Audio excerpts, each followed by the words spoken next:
Ibu Bapak dan saudara-saudara sekalian, salam di dalam kasih Kristus. Saya menjumpai Bapak Ibu dan saudara-saudara sekalian di masa kita melewati minggu-minggu Prapaskah, di mana kita menghayati masa sengsara yang Tuhan kita Yesus Kristus jalani, dan kita mencoba untuk memahaminya sebagai sesuatu yang dapat memberikan kepada kita satu pemahaman dan juga pemaknaan bagi kehidupan kita di hari ini dan di masa-masa yang akan datang. Kita juga berada di masa di mana kita memperingati kematian Yesus Kristus sebagai satu bentuk jalan penebusan yang Tuhan sendiri ambil untuk memberikan kesempatan kepada kita, manusia yang penuh dengan kelemahan, penuh dengan salah dan dosa, untuk diperdamaikan dengan Ia yang kasih setianya tidak berkesudahan, Dia yang kudus, yang tetap tidak pernah meninggalkan kita manusia, makhluk ciptaan yang dibuatnya serupa, segambar dengan dirinya, agar kita layak untuk bersekutu dengannya. Kita juga akan merayakan Paskah atau kebangkitan Tuhan kita Yesus Kristus, sebuah peristiwa kemenangan dari maut, dan itu dijalani oleh Yesus Kristus di dalam seluruh proses yang diantaranya melibatkan sebuah realitas keterpisahan. Dia yang ilahi, Dia anak Allah, terpisah dan ditinggalkan oleh Sang Bapa. Kita mencoba untuk memaknai semua itu di dalam menghayati kebangkitan Tuhan kita Yesus Kristus dan apa implikasinya bagi kita orang percaya dalam kehidupan kita sehari-hari, dan khususnya bagi kita sebagai komunitas Kristiani, sebagai komunitas Universitas Kristen Satyawacana.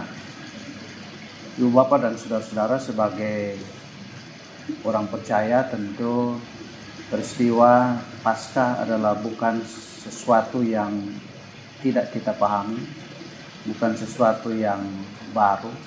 Setiap tahun kita menjalani, merayakannya. Setiap tahun kita merenungkan dan merefleksikannya. Namun ketika itu kita lakukan dari tahun ke tahun, waktu ke waktu, tentu kita tidak hendak melakukannya sebatas sebuah ritual keagamaan, sebagai sebuah peristiwa perayaan hari besar agama, dan khususnya hari besar di kalangan kekristenan yang kita menjadi bagian di dalamnya. Namun kita berupaya untuk selalu dapat menghayati peristiwa penderitaan yang Yesus Kristus alami, dan karenanya kematian dan kebangkitannya ini sebagai sesuatu yang tetap memiliki relevansi yang kuat, bahkan semakin kuat di dalam pergumulan yang kita jalani hari-hari ini di masa pandemi COVID-19 dan di dalam pengharapan akan keadaan yang lebih baik ke depan. Ibu Bapak dan saudara-saudara sekalian, ketika tadi saya katakan kita menghayati dan menjalani perayaan Paskah, perayaan kematian dan kebangkitan Yesus Kristus, kita sebagai orang percaya tentu memandang ini hal yang biasa, hal yang normal, hal normatif, sudah sebuah keharusan. Namun kita berada di dalam dunia yang di dalamnya kita hidup bersama-sama dengan orang-orang yang tidak seiman, orang-orang yang bahkan tidak mempercayai apa yang kita percayai sebagai sebuah peristiwa historis, sebagai sebuah peristiwa kosmik yang luar biasa, di mana Tuhan Sang Pencipta yang kehadirannya di antaranya kita rasakan sebagai bentuk kehidupan yang Ia merepresentasikan diri ke dalam kehidupan kita melalui Yesus Kristus, dirasakan pada zamannya hidup bersama-sama dengan masyarakat Israel di waktu itu, di tahun-tahun Masehi awal, dari sekitar 3 tahun sebelum Masehi, atau ada yang menyebutnya dari tahun pertama Masehi sampai tahun 30 atau tahun 33 Masehi. Itu sebuah peristiwa historis, kita pahami demikian. Namun tidak semua orang meyakini bahwa itu sebuah peristiwa yang bersejarah. Namun seluruh bukti-bukti, fakta-fakta sejarah ada untuk memberikan kepada kita orang percaya meyakini bahwa apa yang kita imani, bahwa Kristus adalah pribadi yang historis, bahwa Ia hidup dan melayani di masyarakat di zamannya, Ia hadir dan memberikan pengajaran-pengajarannya, bahkan Ia juga hadir dan memberikan tanda-tanda mujizat yang dapat disaksikan oleh orang-orang di zamannya. Bahkan Ia dituduh oleh pengadilan, baik itu pengadilan agama maupun oleh pengadilan negara pada masanya, yaitu kerajaan Romawi, sebagai seseorang yang memiliki masalah, seseorang yang melakukan kesalahan. Walaupun pengadilan negara pada waktu itu mengatakan tidak dijumpai kesalahan pada dirinya, namun bagaimanapun ia dinyatakan bersalah dan karenanya dihukum. Dan karena dihukum, sebuah bentuk hukuman yang dipandang pantas untuk seseorang yang di dalam masa itu dianggap melakukan sebuah kesalahan yang serius, maka ia disalibkan, dan disalibkan di sebuah tempat yang memudahkan bagi siapapun yang melakukan perjalanan keluar dan masuk kota Yerusalem, yaitu di atas sebuah bukit yang berbentuk tengkorak dan karenanya dinamakan Golgota. Ia disalibkan di sana dan menjadi sebuah tanda bagi siapapun sebagai seseorang yang melakukan kesalahan serius, taruhlah melakukan sebuah tindakan kriminal, agar ada rasa jera, ada rasa takut untuk tidak melakukan kesalahan seperti itu dan dihukum dengan disalibkan dan dipertontonkan di depan publik. Yesus Kristus menjalani semua itu sebagai sebuah bentuk dampak dari apa yang dilakukannya. Padahal yang dilakukannya adalah suatu bentuk menghadirkan kuasa dan kasih Allah. Tadi saya katakan bahwa diantaranya dengan menunjukkan mujizat-mujizat yang menyembuhkan orang yang sakit, melepaskan orang dari kerasukan roh-roh jahat, bahkan membangkitkan orang yang sudah mati. Ini adalah satu bentuk kemampuan ilahi yang tidak dimiliki oleh kita manusia. Dilakukan olehnya untuk menunjukkan bahwa Ia yang oleh keputusan ilahi untuk hadir di tengah-tengah kehidupan kita manusia, menjadi sama seperti diri kita. Ia mengosongkan dirinya untuk menjadi manusia biasa seperti kita, tetapi di dalam kehidupannya sebagai manusia biasa itu, ia adalah manusia yang tidak biasa. karena memiliki kuasa yang luar biasa besar, kuasa yang sebagai orang percaya kita pahami telah ditunjukkan ketika Tuhan Sang Pencipta itu menciptakan alam semesta dan seluruh kehidupan di dalamnya. Kitab Kejadian mengatakan bahwa Allah berfirman, maka segala sesuatu jadi. Dan Yohanes menyaksikan bahwa Sang Firman itu telah ada dari awal. Ia kemudian menjadi daging dan menjadi bagian dari kehidupan kita manusia. Dan itu sebuah pengakuan iman yang saya kira kita pegang sampai dengan saat ini, bahkan terus sepanjang masa, bahwa Ia yang adalah manusia yang utuh dan Ia juga Allah yang hadir di dalam kehidupan kita manusia. Ia menunjukkan bahwa Ia memiliki kuasa yang luar biasa besar. Ia memberikan pengajaran-pengajaran melalui apa yang muncul di dalam perumpamaan-perumpamaan. Ia juga menyampaikan kata-kata yang mengingatkan, memberikan peringatan-peringatan kepada kita agar hidup seturut dan selaras dengan kehendak dan firman Tuhan. Karena Ia sendiri adalah Sang Firman.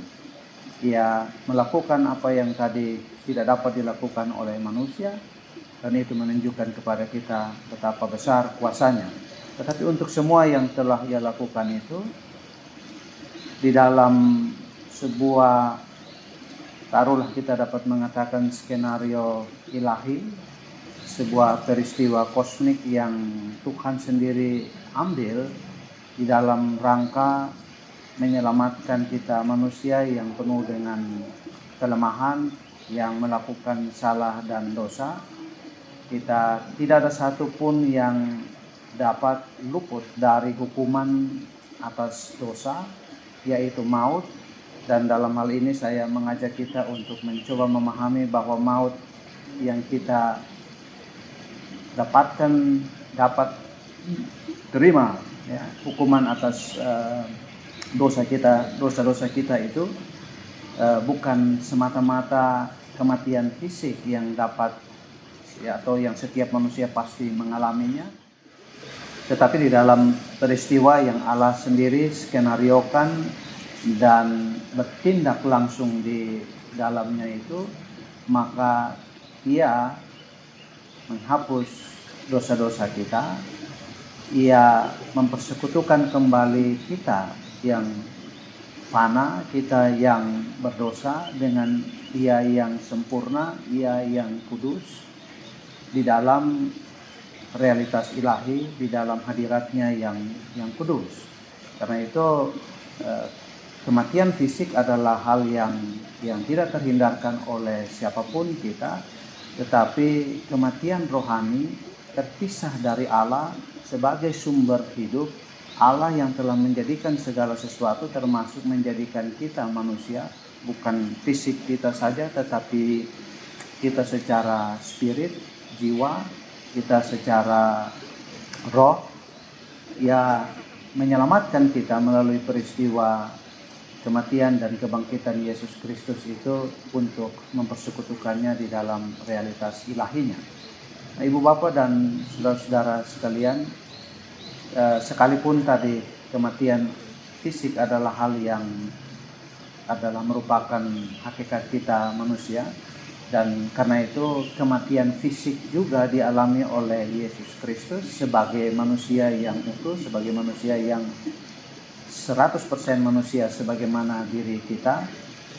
Maka apa yang dialami oleh Yesus Kristus dalam peristiwa penderitaan, rangkaian penderitaannya hingga disalibkan dan mati di atas kayu salib, dapat kita rasakan benar penderitaan fisik yang luar biasa, yang mungkin jika itu kita semua mencoba untuk merepresentasikan atau mengimajinasikan diri kita sebagai yang mengambil tempat pada apa yang Yesus Kristus alami itu, saya kira mungkin tidak pernah satu persatu di antara kita membayangkannya. Ada di dalam tradisi-tradisi kebudayaan kita di dunia ini, jika tidak salah di Filipina di antaranya, atau mungkin juga di negara-negara Latin, ketika kita menjalani masa penderitaan Yesus Kristus ini dan khususnya hari Ia disalibkan, maka ada peristiwa budaya untuk ritual penyaliban itu dilakukan seolah-olah sungguh-sungguh dialami oleh manusia-manusia tertentu yang mau menempatkan dirinya merasakan penderitaan itu. Namun penderitaan Yesus Kristus tidak hanya ketika Ia disalibkan, tetapi seluruh perjalanan yang Ia rasakan, termasuk pada malam di saat Ia ditangkap dan Ia bergumul tentang perjalanan derita yang akan dijalaninya. Di malam di Taman Getsemani kita tahu bahwa Ia datang dan mengambil saat yang teduh bersekutu dengan Bapanya untuk mempercakapkan, bahkan kalau boleh kita katakan menegosiasikan, bolehkah cawan, bolehkah penghukuman, bolehkah murka yang Tuhan akan berikan atau Tuhan tunjukkan atau Tuhan nyatakan melalui penderitaan yang akan Ia alami di atas kayu salib itu lalu atau tidak ditimpakan kepadanya. Kristus mengalami kegentaran di malam itu, tetapi Ibu Bapak, bukan kegentaran fisik yang Ia takutkan, bukan kegentaran fisik yang Ia khawatirkan. Jika kita, tadi saya katakan, seandainya kita mencoba mengambil tempat di situ, kita barangkali membayangkan semua bentuk penderitaan fisik yang Ia alami itu, dan kita akan mengatakan maaf, kita akan mundur dari kemungkinan mengalami itu. Namun yang dipergumulkan dan yang tampaknya tidak dapat dipikul oleh Yesus pada saat Ia disalibkan adalah masa di mana Ia ditinggalkan oleh Sang Bapa. Dan itu pada hari kematiannya di atas kayu salib, Ia menyatakan sebuah permohonan atau sebuah pernyataan untuk memohon Allah tidak meninggalkan dirinya. Tetapi fenomena atau fakta yang Ia rasakan bahwa Ia ditinggalkan itu diekspresikannya di dalam teriakannya yang kita sangat kenal, Eli, Eli lama sabachthani. Ya Allahku, mengapa Engkau meninggalkan aku? Itu sebuah kenyataan ilahi yang Ia rasakan, dan itu yang dipergumulkannya di malam di mana Ia mencoba untuk memohon kesudian Allah Bapa untuk dapat meluputkan dari dirinya. Namun tadi jalan penderitaan, termasuk penderitaan melalui keterpisahannya yang sulit dimengerti karena Ia dan Sang Bapa adalah satu hakikat, sehingga keterpisahan itu adalah sesuatu yang sangat-sangat sulit dimengerti, sangat menyakitkan, sangat melukai, dan karenanya tidak dapat ditanggung olehnya. Bagaimanapun itu adalah skenario ilahi untuk menyelamatkan kita manusia dari beban-beban dosa, baik yang kita lakukan sendiri atau yang kita terima sebagai warisan dosa sejak manusia pertama kali jatuh di dalam dosa. Nah, karena itu Ibu Bapak dan Saudara-saudara, ketika kita pun secara fisik sulit membayangkan dapat menanggung sebuah penderitaan fisik yang dialami oleh Yesus Kristus, apalagi keterpisahan secara roh dari Allah sebagai sumber kehidupan yang menjadikan roh kita ini hidup, dan karenanya kita dimungkinkan untuk menjalani kehidupan kita di dunia ini untuk menjalankan misi kehadiran Tuhan melalui diri kita di dalam kehidupan kita masing-masing, maupun kita sebagai orang percaya, maupun khususnya kita sebagai komunitas Kristen di Satya Wacana. Saya kira Ibu Bapak dan saudara-saudara sekalian, saya mengajak kita untuk dapat menghayati sebuah peristiwa yang sulit kita mengerti itu dengan sungguh-sungguh. Betapa Tuhan Ia sendiri di dalam segala kemahakuasaannya mau melepaskan dirinya untuk menyapa kita langsung pada titik persoalan, yaitu dosa-dosa kita, hakikat kita yang penuh dengan dosa itu, agar semua dibayar lunas, agar semua ditanggung secara tuntas melalui kematian Yesus Kristus.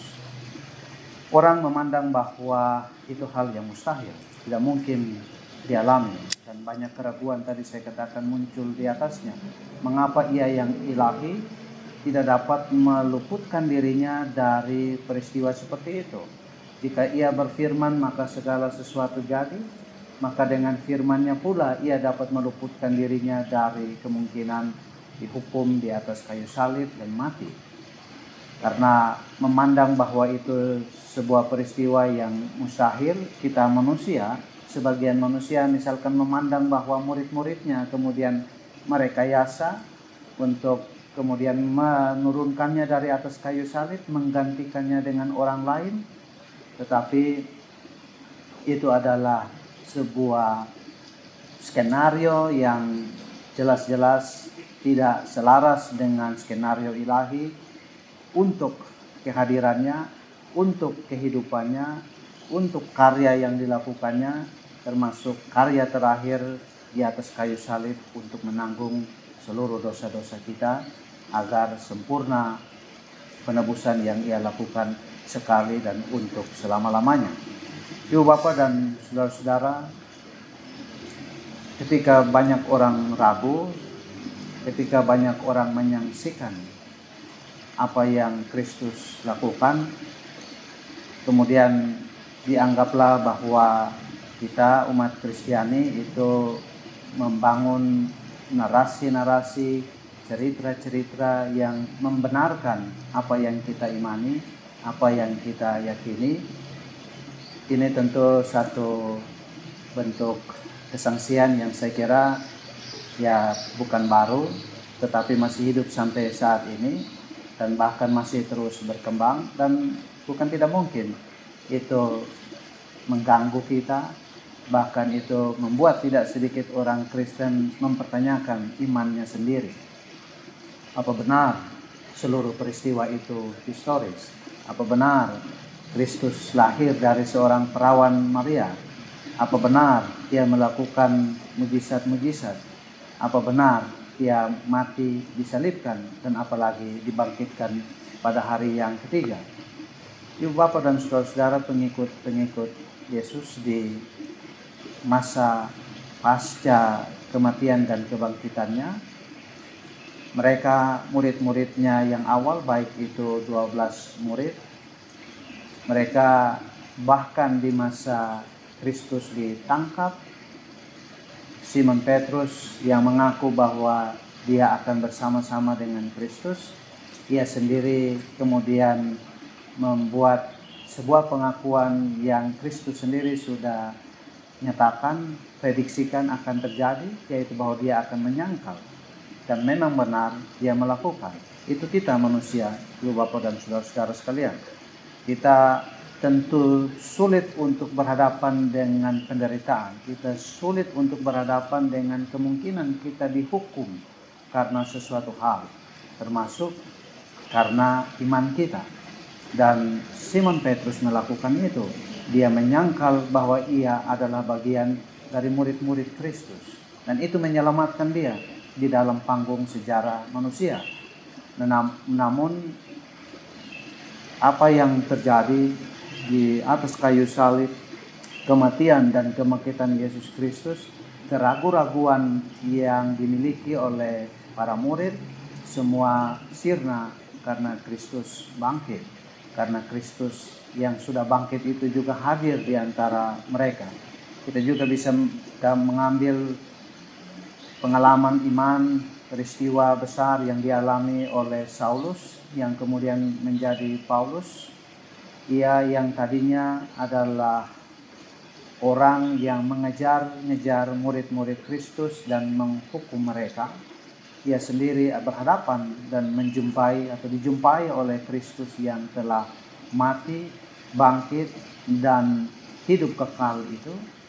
Ia kemudian karenanya percaya bahwa apa yang Kristus alami adalah nyata, apa kuasa Kristus dari kematian menjadi kehidupan itu sesuatu yang bukan mustahil, sesuatu yang bahkan dijumpai dan dirasakannya langsung. Itu membuatnya kemudian menjadi seorang pengikut Kristus yang boleh kita katakan di antara yang paling militan. Ia yang mau menanggung semua derita fisik dalam melakukan perjalanan untuk membangun iman saudara-saudara yang Kristiani, yang sudah Kristiani, maupun mereka yang lain yang belum beriman untuk percaya kepada Yesus Kristus. Seorang pribadi yang hidup sederhana, hidup di dalam kepeduliannya, keberpihakannya akan keadaan manusia-manusia yang terpinggirkan, manusia-manusia yang diperlakukan tidak adil, tetapi ia yang tidak hanya peduli kepada semua yang terpinggirkan itu.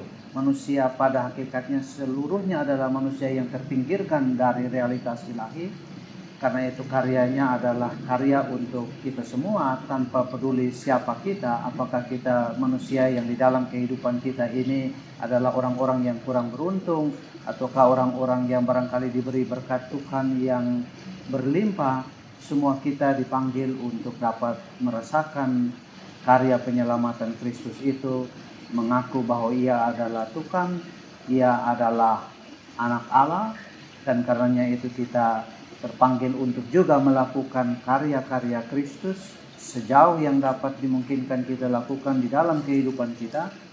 Maka Ibu Bapak dan saudara-saudara, kesaksian-kesaksian yang dilakukan oleh para murid, termasuk oleh rasul-rasul, Paulus diantaranya yang tadi saya katakan mengalami conversion dari tidak percaya, menjadi pengikut yang militan.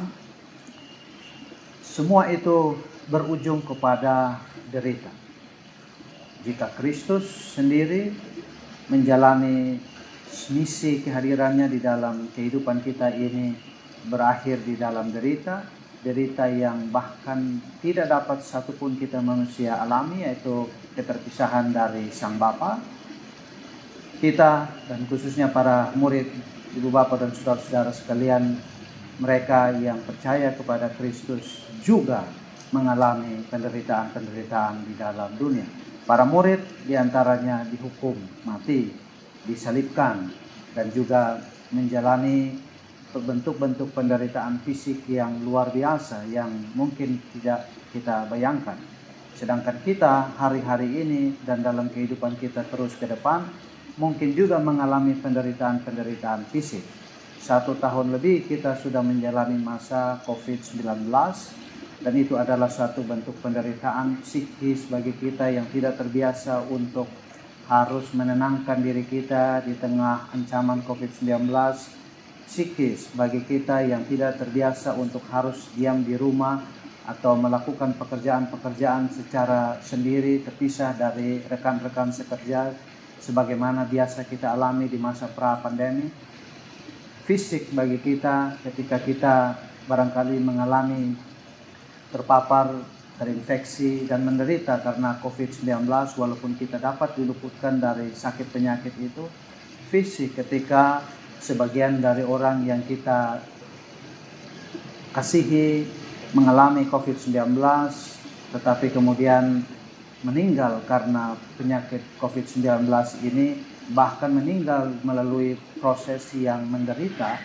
Ibu Bapak dan saudara-saudara sekalian, kematian fisik atau penderitaan fisik adalah sesuatu yang tidak terhindarkan bagi kita, tetapi karya Kristus bukan hanya menyelamatkan kita dalam perspektif penderitaan fisik yang kita dapat jumpai di dalam dunia di mana kita sedang berkarya dan akan terus berkarya, tetapi merupakan sebuah bentuk penyelamatan terutama dari penderitaan rohani, sebuah penderitaan ilahi yang pada hakikatnya sebagai makhluk yang diciptakan oleh Allah Sang Pencipta, serupa dan segambar dengannya, kita akan kembali kepada hakikat ilahi itu, yang bila mana kita tidak ditebus olehnya, maka kita akan mengalami keterpisahan rohani, keterpisahan ilahi yang kekal.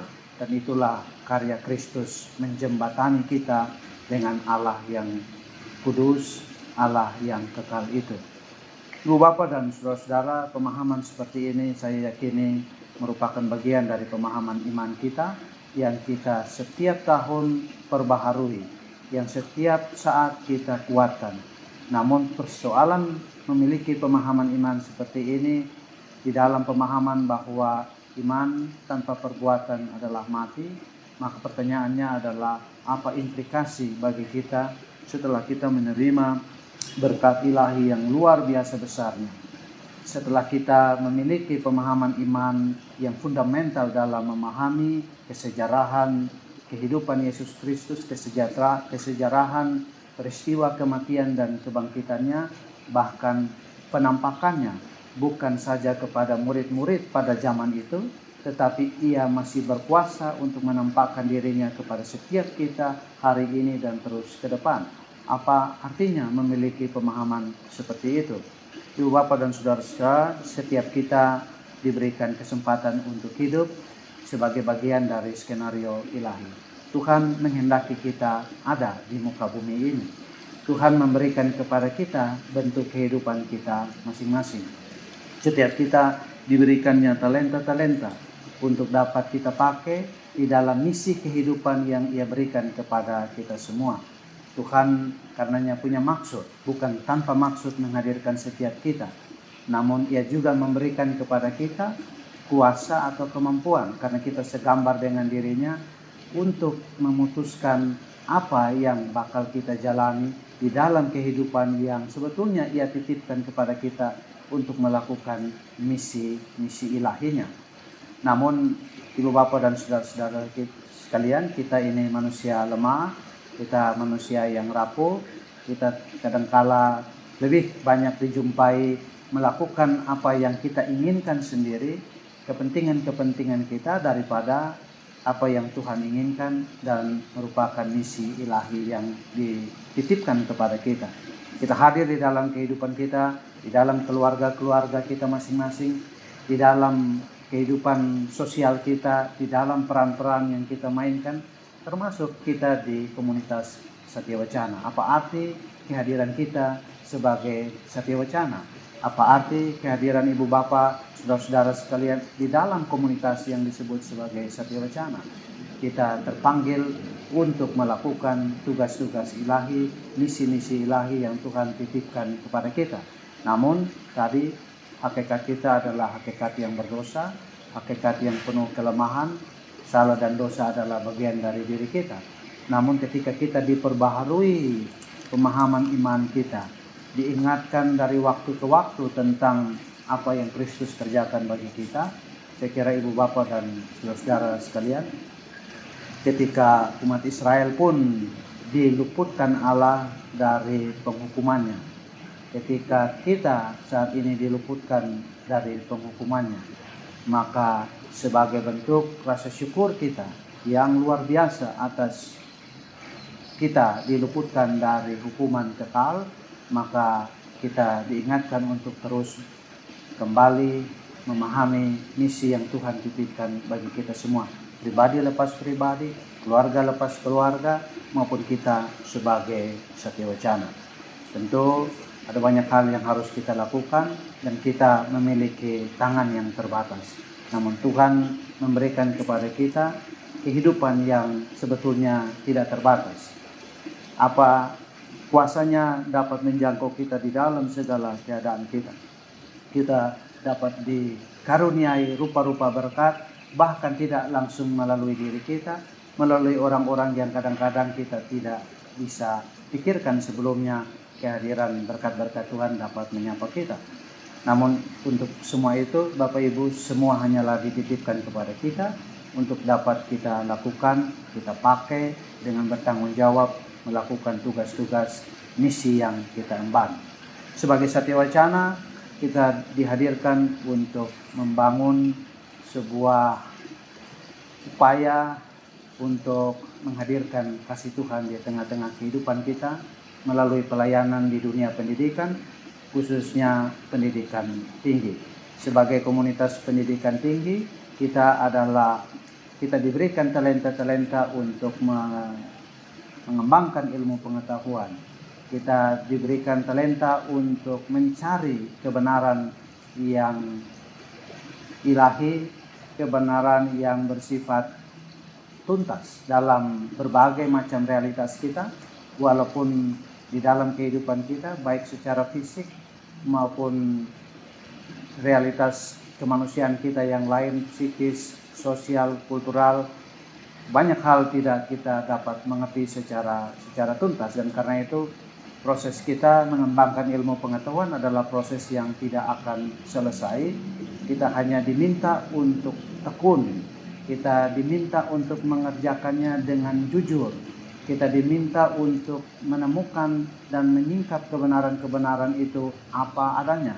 Kita diminta untuk menggunakan seluruh ilmu pengetahuan, kebenaran-kebenaran yang kita temukan itu untuk membuat kehidupan kita baik sebagai manusia secara pribadi-pribadi, baik sebagai masyarakat atau komunitas, untuk menjadi lebih baik, mendekati realitas ilahi yang Tuhan sendiri dapat hadir di dalamnya dan dapat melakukan transformasi itu.